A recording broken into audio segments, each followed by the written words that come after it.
Hello, everyone. I am excited to have you on my YouTube channel today. This is Talk with Amma. We discuss anything graduate school, especially with public health, and also we talk about health issues. Today, I'm going to talk about how you should reach out to a professor. There are many people who don't know how to reach out to a professor. So today's talk is a general talk. I thought about how to um, search for a professor. So if you find a professor, what do you need to do? How should your email go about? So the first thing you need to do after you find the professor is that you need to look at their interest. You need to look at their publications. What are they doing? What have they done in the past? How does that align with you? You just don't look at anything, then you start to apply.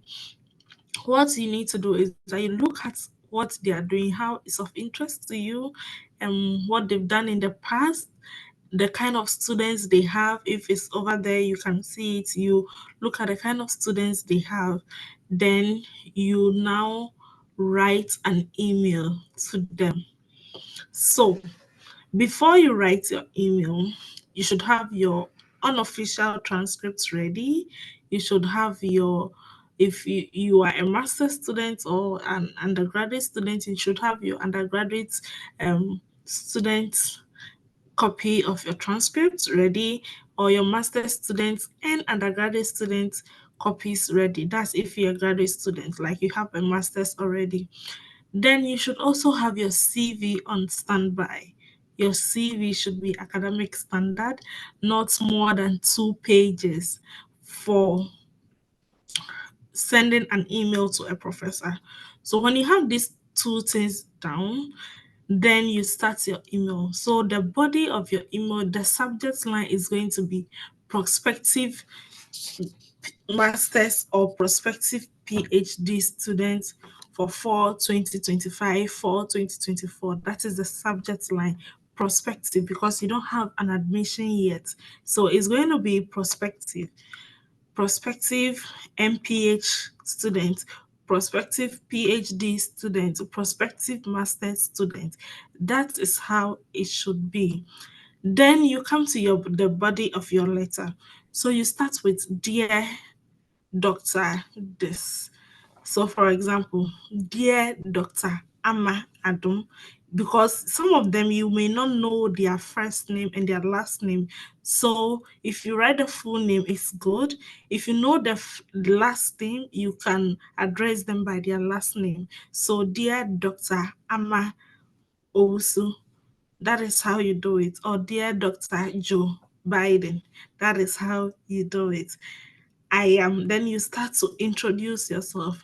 I am Dorcas this, I am Emmanuel that, I am Ashley this.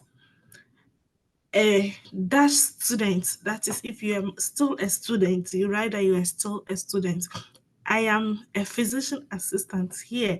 I am a nurse here. That is how you started. So the first paragraph should be an introduction of yourself and why you are sending that email. So my name is Grace Ashley.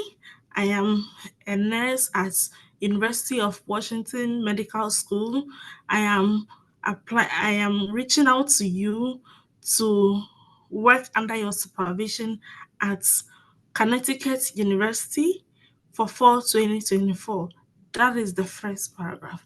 Then the second paragraph, you talk a little bit about yourself, what you've been doing, just at most 5 lines is fine. Then in the third paragraph, you talk about what you want to do for your future research when you have the opportunity to work with them. The fourth paragraph is where you tell them that you are asking for a space in their lab. So in the second paragraph, you talk more about yourself, what you are doing, and why you have interest in working for master's or PhD program. The third paragraph, you talk about the their work, how it aligns with your interests. Then in the fourth paragraph, you talk or you ask them for a space in your lab. Now, remember that when you ask for a space in their lab, you don't just say, is there any space in your lab? Can you help me with a space in your lab? No. What you say is that what what you say is that I have this interest in what you are doing and I need to know, or can you kindly tell me if there's a space in your lab or an opportunity in your lab for fall 2025? Kindly review my CV and transcripts. Thank you for considering my application. That is how you start. Remember that the tonation with which you start is very important.